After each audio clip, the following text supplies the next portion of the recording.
A paz do Senhor Jesus esteja no seu coração nessa noite. A palavra de Deus nos diz, nos assegura que Deus ele não vê como o homem vê. Deus não olha a aparência, mas olha o nosso interior. Talvez nessa noite você tenha vindo direto do trabalho, não tenha tido tempo ainda de pode ter passado em casa, ter trocado a roupa, ter tomado um banho, talvez esteja cansado ou cansada do dia.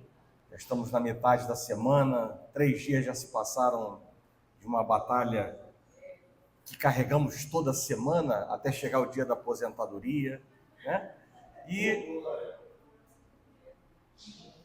Mas o bom de tudo isso é que, a despeito de todas essas circunstâncias que podem estar presentes em nós podemos estar com a mesma roupa que saímos de casa hoje de manhã, nós podemos estar extremamente cansados de um dia de trabalho, de uma semana agitada de trabalho, problemas, mas o mais importante é que, nesse momento, Deus ele olha para o nosso coração e ele vê as motivações, as expectativas que estão presentes dentro de nós quando nós nos achegamos a Ele.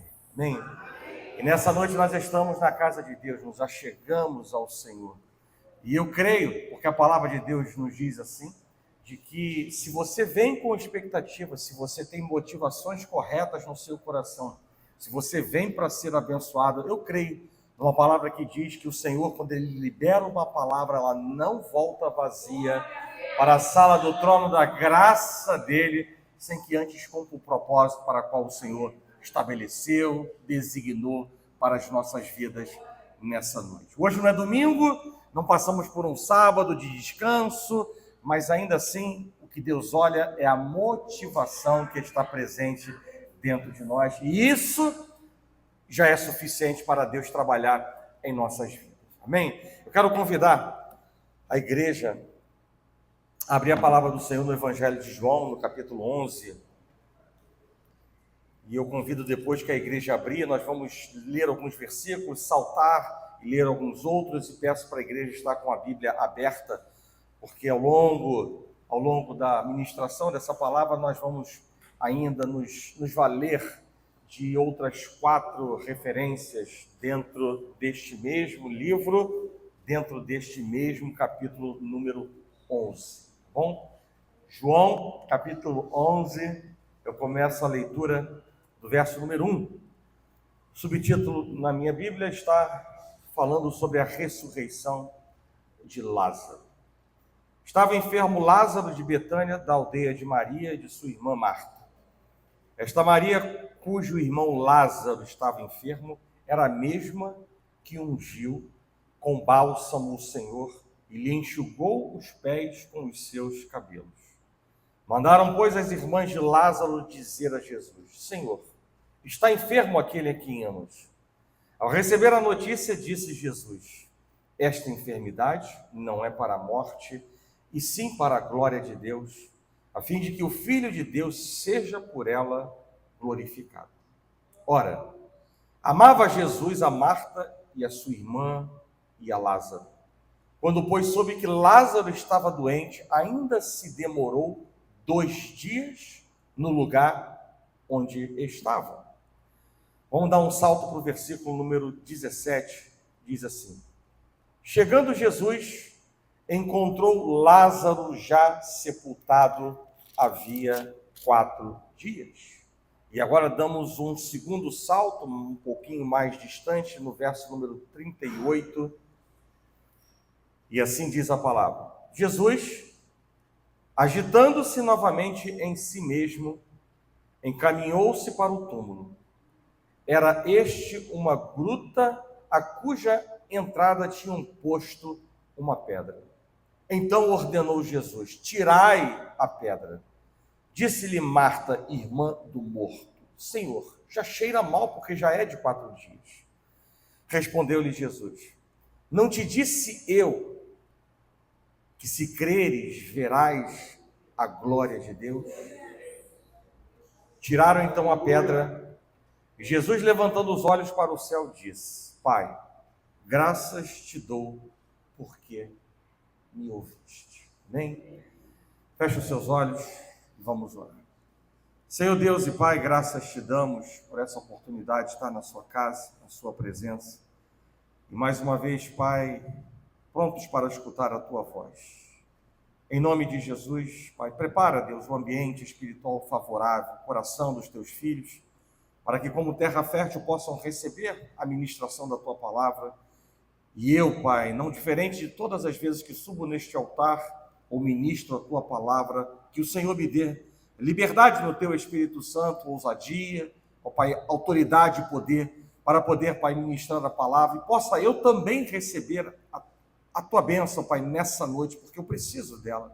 Quantas são as nossas lutas, as nossas batalhas, quantas são, Deus, as adversidades que enfrentamos dia após dia, e nós continuamos, Deus, crendo no Senhor e esperando no Senhor todas as coisas. Por isso, nessa noite, Pai, ministra, Pai, tens liberdade para falar aos nossos corações, nos desarma, Deus, de nossas justificativas, de nossos questionamentos, dos nossos argumentos, dos nossos valores, que diminua nós, e o Senhor cresça, Deus, nessa noite, para que a tua soberana, boa, agradável e perfeita vontade, Pai, seja vivida em nossas vidas, que os nossos ouvidos estejam atentos e o nosso coração esteja quebrantado para receber, Pai, esta palavra.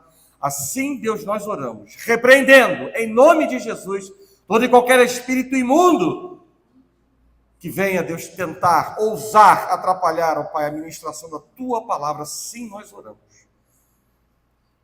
E nós já te agradecemos por tudo, em nome de Jesus, e que a igreja do Senhor diga amém. Podem sentar. Diante de uma notícia impactante, como a morte de um ente querido, algumas reações, algumas incertezas, alguns pensamentos, questionamentos, se levantaram entre os discípulos, no coração de Marta, no coração de Maria, entre os judeus, que muitas vezes são iguais aos nossos, quando se levantam lutas, tribulações, enfermidades, e que se não forem anulados, se esses questionamentos não forem anulados, se tornam pedras de tropeço e criam verdadeiros obstáculos para o mover de Deus, para o haja de Deus, para o milagre de Deus, para o sobrenatural de Deus.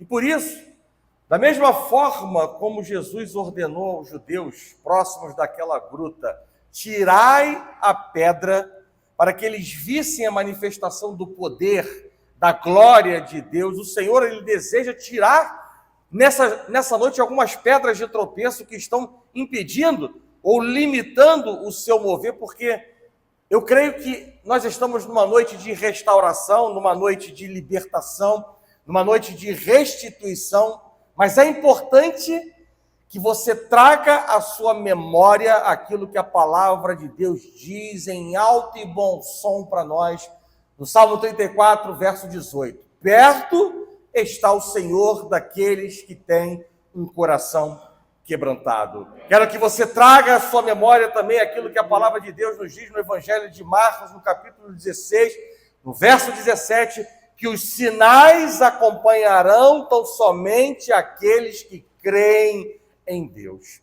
Essas duas coisas, essas duas verdades, esses dois versículos, eles precisam estar claros no nosso coração para que Deus possa ter um ambiente favorável para o seu haja em nossas vidas. Amém? Não é lugar de endurecer, não é tempo de endurecer, de criar barreiras, resistências para o haja de Deus. Não é tempo de duvidarmos daquilo que Deus, que é o início e o fim de todas as coisas, pode fazer em nossas vidas, porque Ele continua sendo o mesmo de ontem, hoje e assim sempre será. Tirai a pedra. E a primeira pedra que Deus deseja tirar de nós, eu convido a igreja, ainda com a Bíblia aberta, a lermos juntos a partir do verso número 8. A primeira pedra que Deus quer tirar de nossas vidas nessa noite é a pedra do medo. Verso 8 diz a palavra: disseram-lhe os discípulos: mestre, ainda agora os judeus procuravam apedrejar-te e voltas para lá? Respondeu Jesus: não são 12 as horas do dia? Se alguém andar de dia, não tropeça, porque vê a luz deste mundo. Mas se andar de noite, tropeça, porque nele não há luz. O que essa passagem nos mostra, claramente, é que Jesus, ele estava certo de uma coisa que eu espero que você também tenha essa mesma certeza no seu coração. A certeza de que Deus era com ele, aonde quer que ele estivesse. Mas a palavra de Deus nos mostra que, ao contrário de Jesus, os discípulos temeram o mal, porque tiveram medo, porque nutriram o medo. E o medo, ele nos leva a um caminho de destruição, porque o medo, ele retira a certeza de uma coisa e ele coloca ou ele promove a dúvida no nosso coração.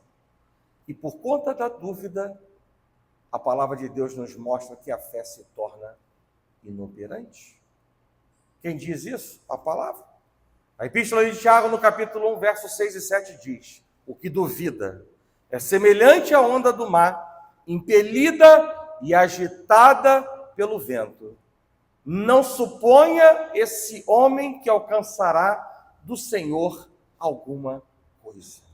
Ou seja, como eu disse, a dúvida, ela promove uma fé inoperante. E no momento que a fé se torna inoperante, o adversário, que nós já sabemos, e bem sabemos que ele já está derrotado, ele encontra espaço para trabalhar, para crescer em nossas vidas e até mesmo para se transformar num gigante imbatível diante de toda incredulidade, de toda essa incredulidade que é nutrida em nossos corações. E assim, o medo traz outra coisa maléfica declarada na palavra de Deus, em 1 João, no capítulo 4, no verso 18, que é o tormento. O medo promove a dúvida. O medo torna a fé inoperante. O medo traz tormento. Assim como o medo, ele inibe as nossas reações e traz frustração. Eu acredito que você conheça a história de Elias, e depois de dar prova de uma coragem sem precedentes, matando 450 profetas de Baal à espada, ele se vê diante da ameaça da rainha Jezabel, uma mulher extremamente ruim, de um coração ruim, esposa de um rei ruim chamado Acabe. E essa ameaça, a palavra de Deus nos mostra que fez o coração desse homem, desse profeta, desse homem experimentado em Deus, estremecer. E naquele momento, tomado pelo medo, Elias ele foge para bem longe, a fim de tentar se esconder. Mais ou menos o que, numa outra história parecida, Jonas tentou fazer, né? Fugir para bem longe, tentando se esconder. E assim Jonas fez, indo lá para o porão. Mas ainda assim, nós estamos diante do olhar atento do nosso Deus. E a palavra de Deus nos mostra que, por mais que Elias tenha fugido, tenha tentado se esconder, isso não foi suficiente para lhe trazer paz. Porque Elias simplesmente se escondeu do problema, mas ele continuou desanimado, ele continuou inibido, ele continuou sem capacidade reativa, sem condições de reagir.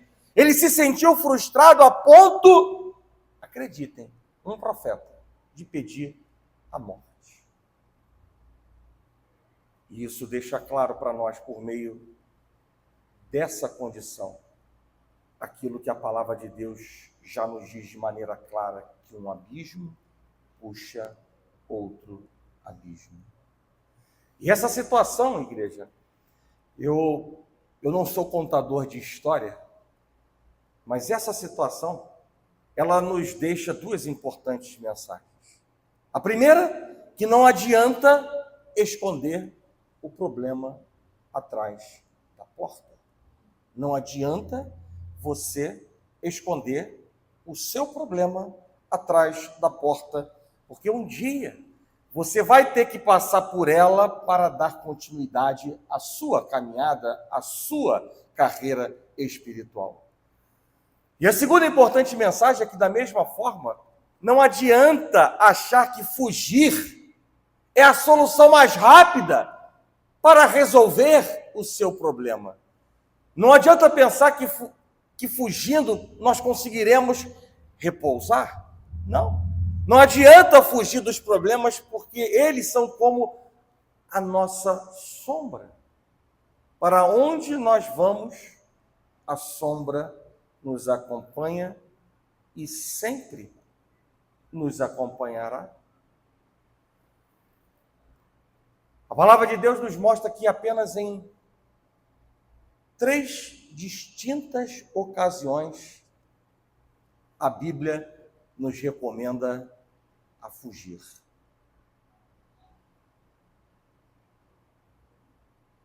E elas devem ser importantes. Porque o verbo é imperativo, fugir.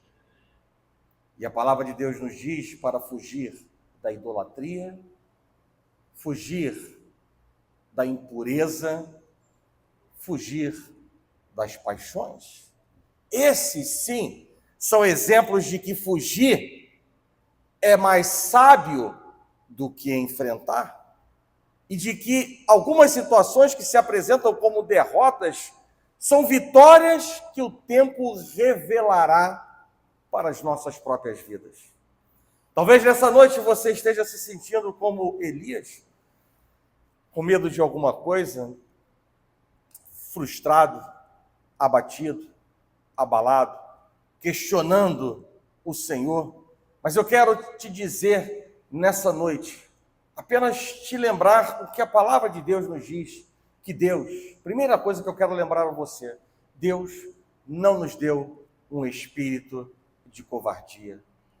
Deus, ele nos deu um espírito de poder, de amor, de moderação, de equilíbrio, de domínio próprio, para nós podermos sustentar, suportar e superar as adversidades que se levantam em nossas vidas, entendendo e crendo que também a palavra de Deus diz que maior é o que está em nós do que tudo aquilo que se levanta contra nós. Por isso, nessa noite, tire a pedra do medo do teu coração, porque ela tem um poder corrosivo, destrutivo, inibidor, bloqueador, limitador, opressivo sobre a tua vida.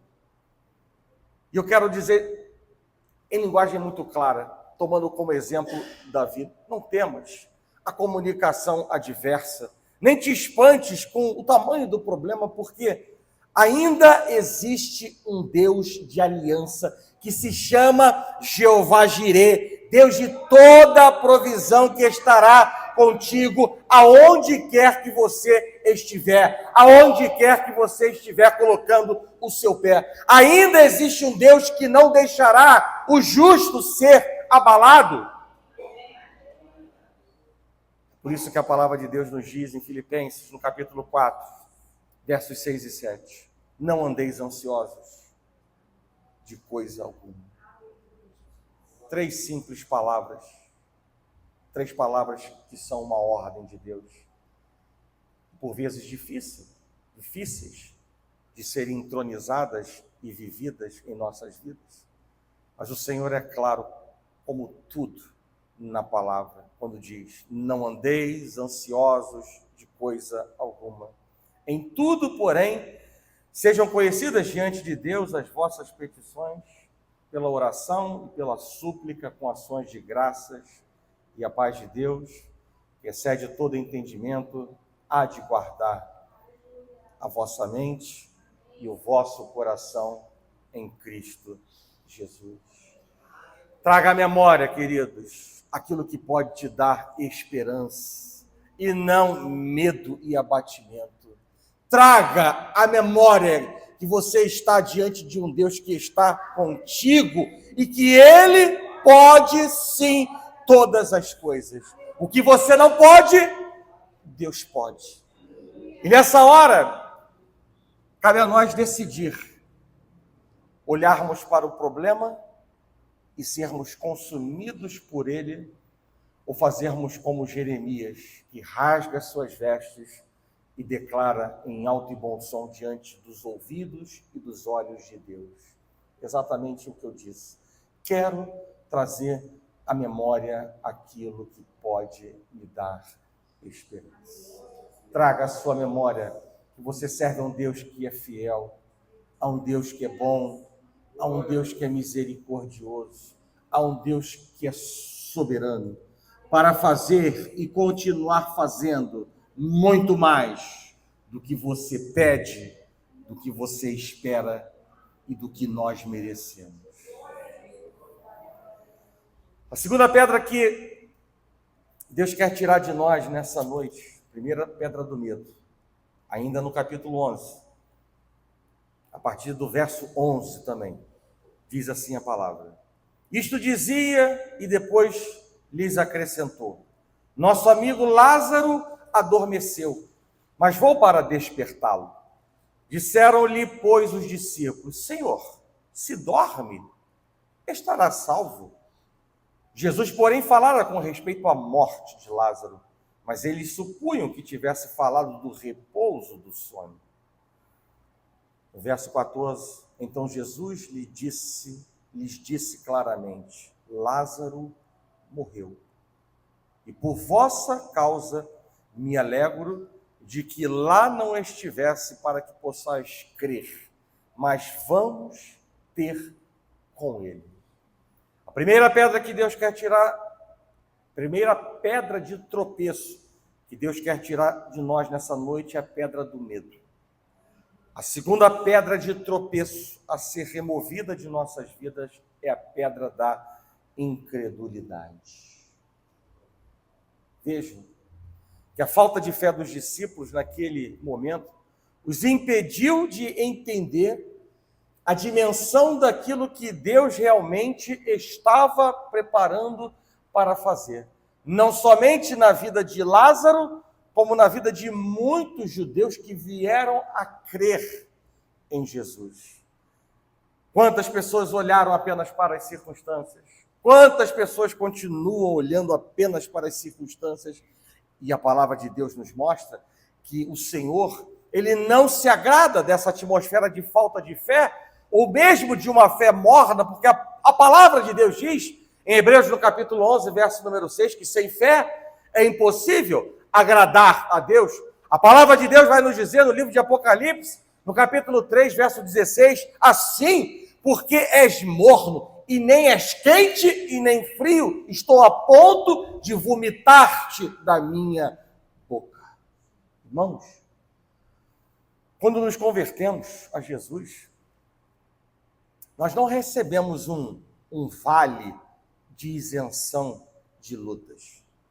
Jesus, ele deixou isso muito claro para nós quando ele declarou: no mundo tereis aflições, mas tende bom ânimo, eu venci o mundo.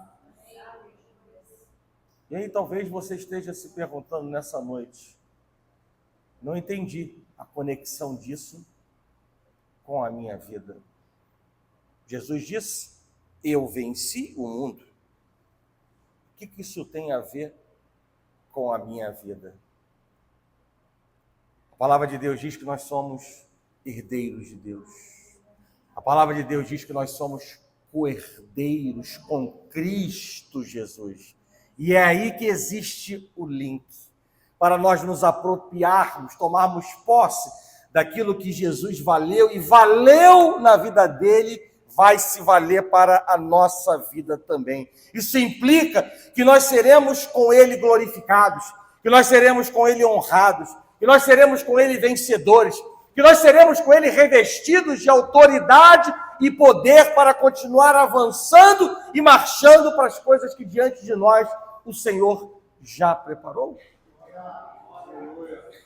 Por isso, irmãos, não temam o tamanho do problema, do desafio, da luta a transpor e deixe que a incredulidade tome conta do seu coração e venha impedir o cumprimento das promessas de Deus, exatamente como aconteceu com o povo de Israel, que logo após terem experimentado o sobrenatural de Deus, no livramento em meio às pragas, no maior milagre humano coletivo já experimentado na face da terra, da história da humanidade, quando o povo passou com o pé seco no meio do Mar Vermelho, mas a palavra de Deus que eles se uniram à incredulidade de 10 homens enviados por Moisés para espiar a terra prometida, e a palavra de Deus nos mostra que ao invés de chegarem na terra prometida em cerca de 10 dias, eles demoraram cerca de 40 anos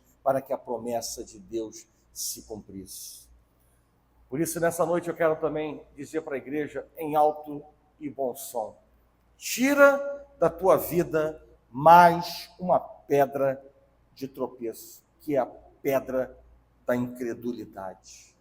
Tire os olhos das circunstâncias, porque a Bíblia nos ensina a não sermos guiados pelo que vemos. Quando os nossos olhos estão nas circunstâncias que nos envolvem, que nos afligem, nós deixamos de olhar para Deus, nós deixamos de focar em Deus, naquele que é o início e o fim de cada capítulo da nossa história de vida, assim como vivemos debaixo de uma visão limitada ou nula dos propósitos de Deus para as nossas vidas. Porque eu creio que tudo o que acontece nas nossas vidas, diante de um Deus que tem o controle de todas as coisas, tem um propósito. Não é simplesmente por nada, não é simplesmente para nada, mas se deixarmos a incredulidade tomar conta de nós, seremos capazes de vivermos debaixo de uma visão limitada ou nula daquilo que efetivamente Deus quer fazer, daquilo que efetivamente Deus quer operar por meio do que nós estamos vivendo. Por isso, creia no Senhor, porque a palavra de Deus nos afirma que Deus não é homem para mentir, e nem filho de homem para se arrepender das promessas que Ele declarou para a minha vida e para a sua vida. Por isso, nessa noite, eu venho trazer uma palavra de exortação para a igreja: não desista, não recue, não duvide, mas persevere até Deus mover as suas águas em teu favor. Você poderá não receber completamente, integralmente, o que você está pedindo, mas a palavra de Deus nos afirma que nenhum esforço será em vão. Nunca, nenhum esforço que fazemos diante de um Deus que sonda e nos conhece por inteiro será em vão nas nossas vidas. Podemos estar orando por isso, mas Deus pode estar nos dando isso, ou Deus pode estar trabalhando em nossas vidas para alcançar aquilo, mas simplesmente no vácuo Deus não nos deixará. Por isso, nessa noite, se você está envolto em um problema, se você está envolto numa situação de adversidade, numa circunstância desagradável, o que Deus está falando para você nessa noite: não desista, não recue, não duvide, mas persevere. A palavra de Deus diz: tendes necessidade de perseverança, para que, havendo feito a vontade de Deus, alcanceis a promessa. Isso vale para as nossas vidas. É o que Deus espera ver em nós, um caminho constante de perseverança, marchando, avançando, crescendo, mergulhando em águas mais profundas no relacionamento com Deus. Tirai a pedra do medo. Tirai a pedra da incredulidade. E a terceira pedra que Deus quer remover de nossas vidas está no versículo 20 e 21, que é a pedra da culpa. Pedra da culpa. A pedra de tropeço chamado culpa. Diz a palavra de Deus, verso 20. Marta, quando soube que vinha Jesus, saiu ao seu encontro. Maria, porém, ficou sentada em casa. Disse, pois, Marta a Jesus, Senhor, se estiveras aqui, não teria morrido meu irmão. Marta, envolvida pela dor, pela fraqueza, ela, de certa maneira, ela culpou Jesus pela morte de Lázaro. E algumas vezes, da mesma forma, motivados por dor, motivados por lutas, por enfermidades, por tribulação, pela falta de comunhão com o Senhor, nós culpamos alguém e às vezes até mesmo nós culpamos Deus por alguma coisa errada que acontece conosco, por uma derrota que nós sofremos, por uma porta que não se abre, por uma palavra ou uma promessa que ainda não se cumpriu em nossas vidas, porque não somos humildes para reconhecer as nossas próprias responsabilidades e, por vezes, humildes o suficiente para reconhecer os nossos próprios erros, como fez Davi, que nos deu um gabarito de postura, de comportamento agradável aos olhos e aos ouvidos de Deus, quando ele declarou com seus próprios lábios, no Salmo 51, verso 3 e 4, o seguinte: eu conheço as minhas transgressões, e o meu pecado está sempre diante de mim. Pequei contra ti somente, e fiz o que é mal perante os teus olhos, de maneira que serás tido por justo no teu falar e puro no teu julgar. Às vezes culpamos Deus, porque não conseguimos entender o tempo de Deus, aceitar o tempo de Deus, entender os planos de Deus, entender o tempo de Deus.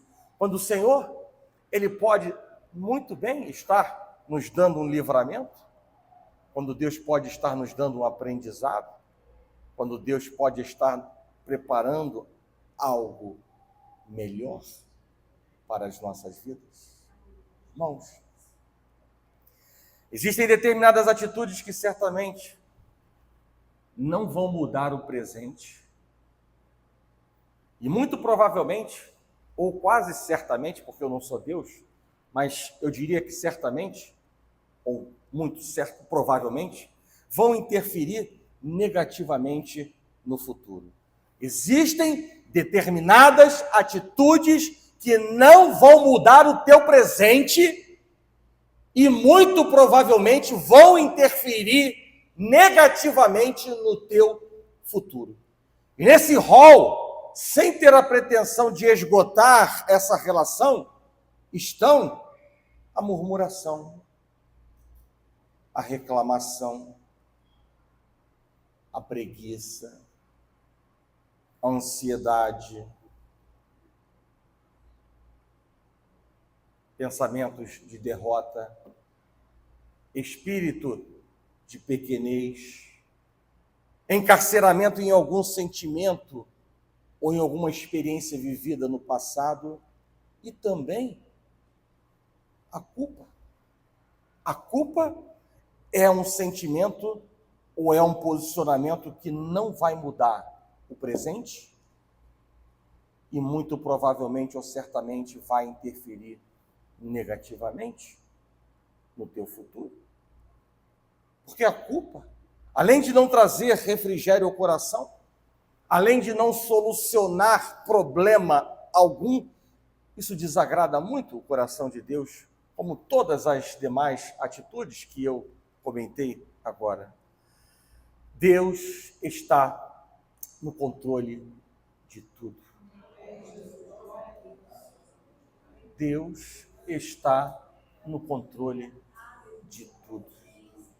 Por isso, igreja, aquiete-se. E saiba que nada acontece na tua vida sem a permissão de Deus. E diz mais o Senhor: os meus pensamentos não são os vossos pensamentos, nem os vossos caminhos, os meus caminhos. Porque assim como os céus são mais altos do que a terra, assim são os meus caminhos mais altos do que os vossos caminhos, e os meus pensamentos mais altos do que os vossos pensamentos. Não culpe o Senhor por nada, porque com certeza o erro não está no Senhor. Pelo contrário, nele está a perfeição, nele está a tua provisão, nele deve estar a tua esperança, nele deve estar a tua fé. Deus é fiel. E diz a palavra que ele não retarda de maneira alguma, como alguns a julgam demorada a sua bênção. Pelo contrário, ele é longânimo conosco, a fim de que todos nós cheguemos ao arrependimento e venhamos viver uma nova postura, um novo comportamento, uma relação de fidelidade e submissão e não de enfrentamento a Deus. Não culpe o Senhor por nada. Não culpe também ninguém pelos seus erros, ou por algo que simplesmente não esteja acontecendo do jeito que você planejou. A palavra de Deus nos mostra que José, ele foi vendido pelos irmãos, e mesmo sem saber os planos de Deus, José não culpou nem os irmãos e nem culpou Deus. Mas José viveu os sonhos que Deus havia lhe dado. Por isso, nessa noite, eu digo para a igreja: viva os sonhos de Deus, viva os planos de Deus, viva pela fé as promessas de Deus, porque se Deus falou, se Deus ministrou o seu coração, é questão de tempo. E como eu já disse, o tempo de Deus é diferente do nosso. José passou mais de uma década para que se cumprisse aquele sonho. As muralhas de Jericó precisaram de 7 dias para que se cumprissem o haja de Deus, os sinais da vitória. Mas uma coisa é importante a gente entender e guardar no coração. Por mais que as coisas digam não, por mais que as circunstâncias estejam desfavoráveis, a última palavra continua sendo de Deus. E se Deus fala, Deus cumpre. Se Deus ministrou o seu coração, faça como José. Acredite no sonho, acredite no plano, acredite na palavra, acredite na revelação, acredite na visão, no sonho que Deus te deu, para que você possa desfrutar na intensidade, na amplitude, na profundidade, tudo aquilo que Deus falou ao seu coração. Não culpe Deus, não culpe ninguém, e também não fique preso, nem presa no sentimento de culpa por não ter feito algo que deveria ter sido feito ou por um posicionamento errado que tenha tomado na sua vida. Águas passadas não movem mais moinhos. Nós não podemos mudar o passado, mas Deus, ele pode escrever uma nova história no futuro. E isso depende também das nossas atitudes, das nossas decisões, do nosso comportamento, dos nossos pensamentos, das nossas decisões. Eu não canso de falar aqui nessa igreja que as nossas decisões apontam quem nós queremos ser e o que nós queremos colher. E eu quero dizer para a igreja nessa noite: Deus não quer ninguém preso, aprisionado no sentimento de culpa. Não podemos culpar Deus por nada. Deus não nos chama nos orienta a culpar alguém por alguma coisa que errado aconteceu conosco ou deixou de acontecer. E da mesma maneira, Deus não quer ver a sua igreja com sentimento de culpa, aprisionada por alguma coisa que aconteceu no passado. Se Deus não trata mal por mal, não faça o mesmo com a sua vida. Liberte-se do sentimento de culpa, liberte-se desse pecado, peça perdão a Deus, apenas isso, apenas isso. Peça genuinamente, sinceramente, verdadeiramente perdão a Deus. Sabe por quê? Porque Jesus, ele já pagou o preço pelos nossos pecados e ele levou sobre si a nossa culpa.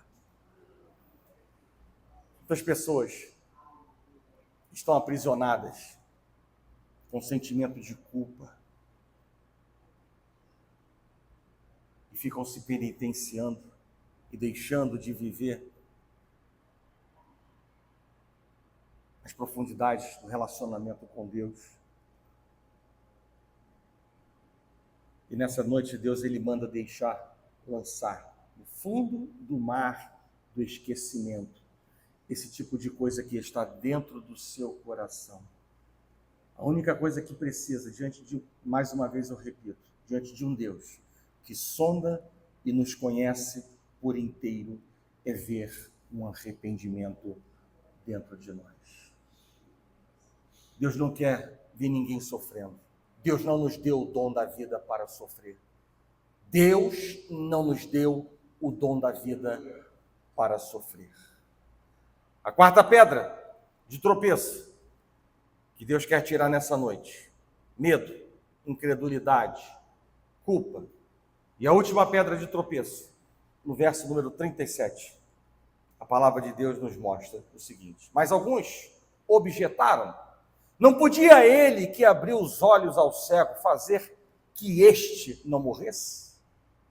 E essa pedra de tropeço é algo que, como eu já também disse várias vezes nesse altar, existem determinadas coisas que nós fazemos e não percebemos, mas ao mesmo tempo estamos limitando o haja de Deus, criando uma atmosfera espiritual desfavorável para o haja de Deus em nossas vidas.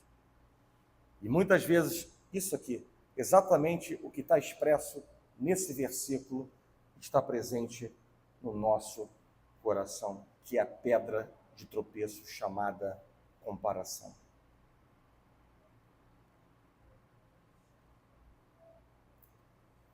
Lendo esse versículo, é como se eles tivessem dito o seguinte: por que o poder de Deus se manifestou em uma determinada situação e agora simplesmente não aconteceu nada? É como se eles tivessem dito o seguinte: porque nem sempre circunstâncias parecidas têm o mesmo desfecho? Por que nem sempre situações parecidas têm o mesmo resultado? E a resposta é simples. E eu já disse, por meio do que falei em Isaías 55, simplesmente porque os propósitos de Deus, eles transcendem todo o entendimento humano. Mais ainda, ele não é Deus de mesmice, ele é Deus de aliança. E como um Deus de aliança, ele faz o que apraz ao seu coração fazer. E por isso é importante entendermos que situações parecidas poderão ter um desfecho diferente e poderão ter uma estratégia de combate diferente. Lembra do povo quando teve sede? O que Moisés fez? Bateu na rocha e brotou água. E depois, atormentado com tanta murmuração, apesar de Deus ter dito para ele, fale, o que ele fez? Ele bate novamente na rocha e ele recebe ali o carimbo da reprovação para não entrar na terra prometida. E isso é uma mensagem importante para nós, não sermos autossuficientes, mas em todo momento depender de Deus. É claro que hoje, com 50, 60, 80, 30, 40 anos, não temos a mesma falta de experiência que tínhamos quando éramos com 8 anos, 10 anos, 12 anos. Sim, mas isso não pode nos levar ao caminho da autossuficiência, a um caminho de independência, a um caminho de que eu já sei o que eu tenho para fazer. Deus se agrada de homens e mulheres que são submissos. Deus se agrada de homens que entendem o querer de Deus, a vontade de Deus, que não olham para a direita nem para a esquerda, nutrindo o sentimento de comparação. Por isso, nessa noite, não deixe que o sentimento nocivo da comparação tome conta do seu coração e entristeça o coração de Deus, Pai, porque os planos de Deus para a sua vida, eles são únicos e intransferíveis. A comparação é um dos grandes indícios de que nós não compreendemos a nossa identidade e a singularidade que ela carrega. E, obviamente, isso não agrada o coração de Deus. Não olhe, queridos, para as circunstâncias terrenas da vida do teu irmão, do ímpio. Não deseje o teu passado, dando brecha para nutrir qualquer sentimento de comparação. Mas creia que todas as coisas cooperam para o teu bem. Creia que Deus tem sempre o melhor para você.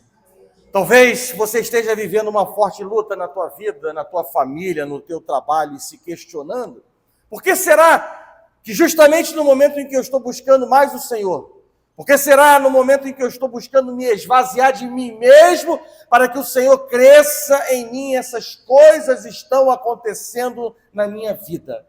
E eu quero que você tome posse de uma palavra muito simples, que diz o seguinte: se por trás de lutas vem vitórias, por trás de grandes lutas virão grandes vitórias.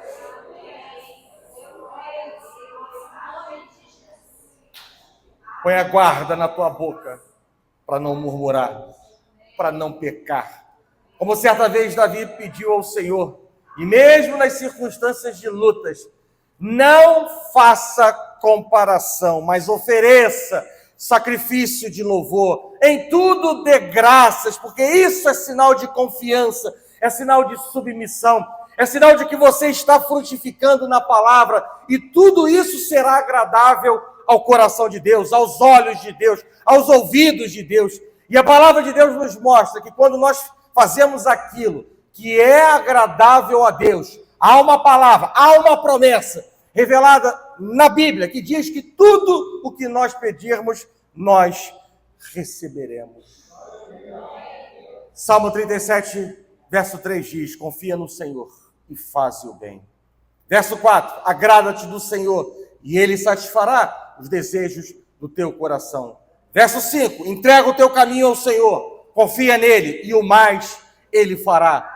Verso número 7, descansa no Senhor e espera nele. Nessa noite, Deus ele nos dá a mesma ordem que Jesus ele deu aos judeus próximo daquela gruta: tirai a pedra, tirai as pedras do medo, da incredulidade, da culpa, da comparação. Tirai o pecado do vosso coração para que a glória de Deus, o poder de Deus se manifeste na sua vida. Deus é claro na sua palavra. Deus continua sendo um Deus que sonda e conhece os nossos corações. E aí eu vou lembrar a igreja aquilo que eu falei no início dessa palavra: perto está o Senhor daqueles que têm um coração quebrantado. Os sinais acompanharão tão somente aqueles que creem no Senhor. É assim que o Senhor fala, é assim que o Senhor deseja ver em nós. Tirar coisas que não edificam, que não convêm, que não trazem alegria ao nosso coração, que não trazem edificação para a nossa vida. O Senhor é claro